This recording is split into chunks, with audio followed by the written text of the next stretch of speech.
Hello friends, मैं Krishna current affair के इस वीडियो में आपका स्वागत है फिर से। और हम मई का सीरीज नंबर 2, ठीक है। पहला क्वेश्चन आपके कॉपी पर पड़ा हुआ है।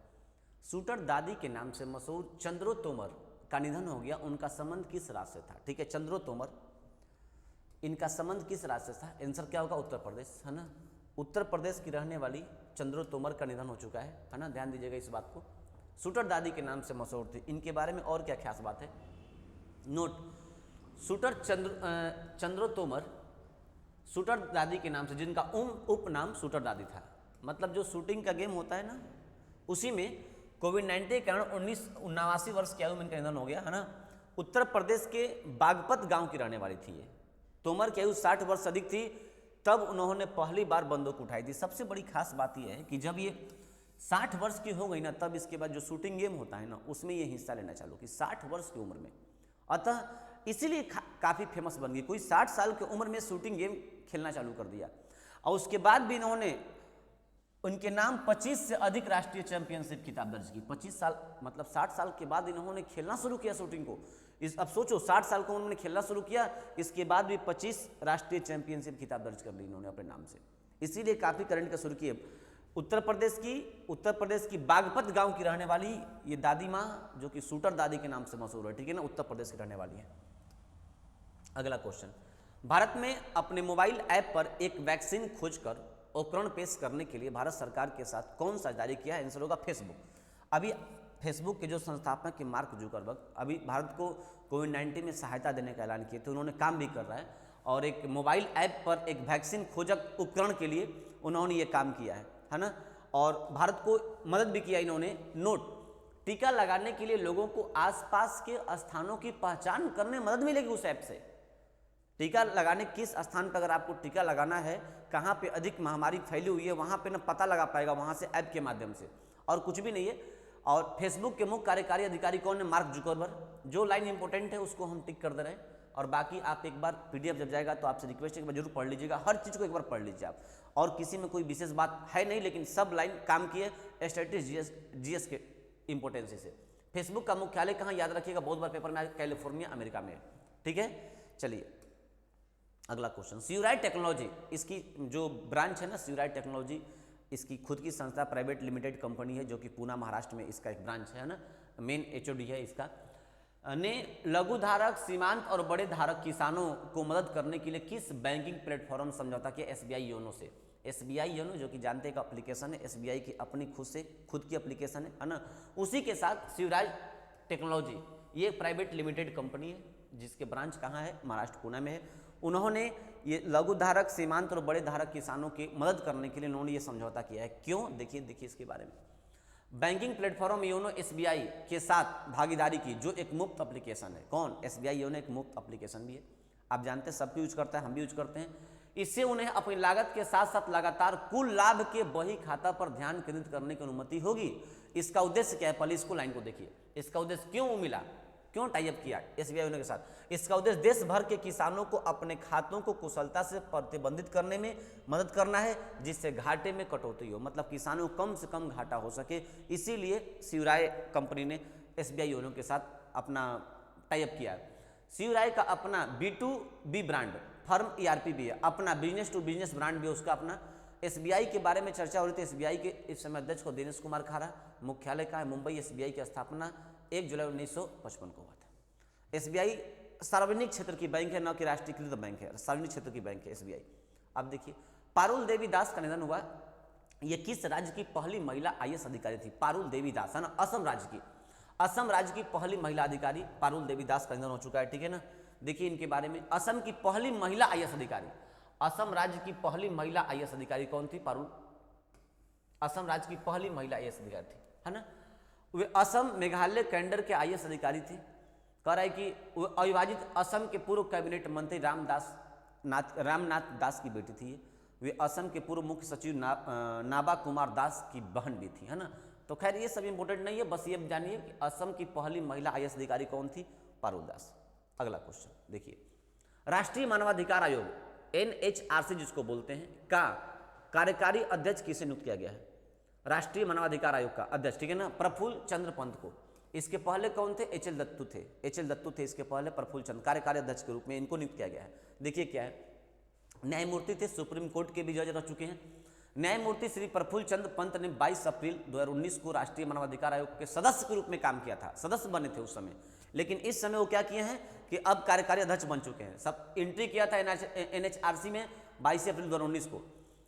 NHRC में सदस्य के रूप में नियुक्त से पहले 13 अगस्त 2014 से 19 अगस्त 2017 तक भारत के उच्चतम न्यायालय में न्यायाधीश भी रह चुके हैं। ठीक है, इनका जन्म 30 अगस्त 1952 को उत्तराखंड राज्य उत्तर प्रदेश का उस समय हिस्सा था, उसमें हुआ था। अब राष्ट्रीय मानवाधिकार क्या है इसके बारे में देखो, यूपीएससी के पेपर में लेख भी आते हैं इसके ऊपर, नोट करने के लिए, लिखने के लिए बहुत काम की चीज़ें हैं। संस्था बहुत बड़ी भारत की है। राष्ट्रीय मानवाधिकार आयोग की स्थापना 12 अक्टूबर 1993 को हुआ था। इसका राष्ट्रीय मानवाधिकार आयोग क्षेत्राधिकार भारत सरकार के अधीन में काम करता है। राष्ट्रीय मानवाधिकार आयोग का मुख्यालय कहाँ है? नई दिल्ली में। क्या है राष्ट्रीय मानवाधिकार आयोग? ठीक है, देखिए राष्ट्रीय मानवाधिकार आयोग क्या है। यह एक स्वतंत्र वैधानिक संस्था है, एक पॉलिटिकल पार्ट में आप इसको नोट करिएगा और लिख लीजिएगा, चीज़ों को समझ लीजिएगा बढ़िया से। जिसकी स्थापना वहीं स्थापना संरक्षण अधिनियम 1993 के प्रावधान के तहत 12 अक्टूबर 1993 किया गया। इसका मुख्यालय नई दिल्ली में है। जो हमारे पास स्वतंत्रता का अधिकार है, इसका एक समान संरक्षक है। जैसे आदमी कहता है ना कि सुप्रीम कोर्ट हमारे मौलिक अधिकार का रक्षक है, उसी प्रकार से बाबू स्वतंत्रता का जो हमारे पास अधिकार है उसका मेन रक्षक कौन? NHRC होता है। संविधान द्वारा दिए गए मानवाधिकार जैसे जीवन का अधिकार, ये इंपॉर्टेंट लाइन है, जीवन का अधिकार, स्वतंत्रता का अधिकार और समानता का अधिकार आदि की रक्षा करता है और उनके प्रहरी के रूप में काम करता है। जैसे मूल अधिकार का प्रहरी कौन है, मौलिक अधिकार का प्रहरी कौन है? Supreme court. उसी प्रकार से ये जो लाइन दिख रहा है आप, जीवन का अधिकार, स्वतंत्रता का अधिकार और समानता का अधिकार का प्रहरी, उसका रक्षक कौन है? NHRC है। उम्मीद करते हैं कि NHRC का मतलब आप समझ गए होंगे। NHRC की संरचना कैसे होती है? इसमें एक बहुसदस्यीय संस्था होती है। इसमें एक अध्यक्ष होता है और 7 को सदस्य होते हैं, बस 8 लोग इसमें होते हैं। ध्यान रखिएगा इस बात को, पॉलिटी की भाषा में काफ़ी पेपर में क्वेश्चन आते हैं। यह आवश्यक है कि 7 सदस्यों में से कम 3 पदें, मतलब कोई ना कोई ऑफिसियो हो। अध्यक्ष और सदस्यों की नियुक्ति राष्ट्रपति के द्वारा, देख लो, अध्यक्ष जो NHRC का अध्यक्ष होता है उसके सदस्य की नियुक्ति राष्ट्रपति के द्वारा प्रधानमंत्री की अध्यक्षता वाली उच्च स्तरीय कमेटी के सिफारिश के आधार पर होती है। ऐसे नहीं होती है, बहुत इंपॉर्टेंट लाइन है। ये सब पॉलिटी की हिस्सा में आएगा क्वेश्चन। अध्यक्ष और सदस्यों का कार्यकाल 5 वर्ष या 70 वर्ष की उम्र जो पहले हो चुका हो। यहाँ से 2 क्वेश्चन। राष्ट्रीय मानवाधिकार आयोग का अध्यक्ष की नियुक्ति कौन करता है, इसके बाद इनका कार्यकाल कितने साल का होता है, सब ये सब लाइन इंपॉर्टेंट है। इनमें केवल ये सब कॉमन बात है, आप रीडिंग कर लीजिएगा। जो लाइन हम टिक कर दिए काफ़ी इंपॉर्टेंट था, लेकिन बाहरी ज्ञान के नॉलेज से ये सब लाइन इंपॉर्टेंट है, आप पढ़ लीजिएगा, कुछ इसमें है नहीं, है ना। मानवाधिकार के कार्य और शक्तियाँ का क्या है? मानवाधिकार के उल्लंघनों से संबंधित कोई मामला यदि NHRC के संज्ञान में आता है तो शिकायत के माध्यम से लाया जाता है, तो NHRC को उसकी जांच करने का अधिकार है ना, ये उसका काम है। इसके पास मानवाधिकार के उल्लंघन से संबंधित कोई भी न्यायिक मामला आएगा तो हस्तक्षेप करने का अधिकार है ना। कोई भी अगर मानवाधिकार संबंधी कोई भी ऐसा मैटर हो तो उसको देखेगा। आयोग किसी भी जेल का दौरा कर सकता है और जेल में बंद कैदियों की स्थिति का निरीक्षण कर सकता है, उसमें सुधार के लिए सुझाव दे सकता है। NHRC संविधान या किसी अन्य कानून द्वारा मानवाधिकार को बचाने के लिए प्रदान किया जाता है। समझ के, बहुत इंपॉर्टेंट लाइन है, आप इस सबको पढ़ लीजिएगा बढ़िया से, एक बार रीडिंग करिए, क्योंकि पॉलिटिक्स से क्वेश्चन आती है, ये सब आप एक बार देख लीजिए इसको बढ़िया से। इसमें कोई जो लाइन इंपॉर्टेंट थी सब मैंने आपको बता दिया। ये सब आपको पढ़ने के लिए पॉलिटिकल के भाषा में, हम करंट पढ़ा रहे हैं लेकिन इर्द गिर्द की बात हम आपको बताने का प्रयास करते हैं ताकि आपके पास रहे। NHRC के पास जांच करने के लिए कोई भी विशेष तंत्र नहीं है। अधिकतर मामलों की यह संबंधित सरकार को मामले की जांच करने का आदेश खुद देता ही है। पीड़ित पक्ष को व्यवहारिक न्याय देने में असमर्थ होने के कारण भारत के पूर्व अटॉर्नी जनरल सोराबाजी ने इन्हें इंडिया टेस्टिंग इल्यूजन कहा था, इसको उपाय दिया था। बहुत इंपॉर्टेंट लाइन है, ठीक है ना, इस बात को आप ध्यान दें। NHRC के पास किसी भी मामले के संबंध में मात्र सिफारिश करने का ही अधिकार है, वह किसी को निर्णय लागू करने के लिए बाध्य नहीं कर सकता है। समझ गए। कई बार धन की अपर्याप्तता भी NHRC के कार्य में बाधा डालती है। ये सब इसके काम है, ये सब आपको रीडिंग करने के लिए मैंने छोड़ा है और कुछ भी नहीं है। सुझाव क्या है? NHRC को सही मायनों में मानवाधिकार के उल्लंघन से एक कुशल प्रहरी बनाने के लिए उसमें कई सुधार करने की आवश्यकता है। चलिए, इसके बाद ये सब कॉमन बात है, आपको पढ़ना है, रीडिंग करनी है। ये सब पॉलिटिकल के भाव से मैंने डाल दिया ताकि ना आप इस चीज को समझ पाएंगे। चलिए अगला क्वेश्चन। अंतर्राष्ट्रीय ओलंपिक समिति के बिलीव इन स्पोर्ट्स अभियान के लिए एथलीट एम्बेसडर के रूप में किसे नियुक्त किया गया है? PV सिंधु भारत की बैडमिंटन खिलाड़ी और मिशेल ली कनाडा की रहने वाली है। इन दोनों को अंतर्राष्ट्रीय ओलंपिक समिति ने बिलीव इन स्पोर्ट्स अभियान के लिए एथलीट एम्बेसडर के रूप में नियुक्त किया है।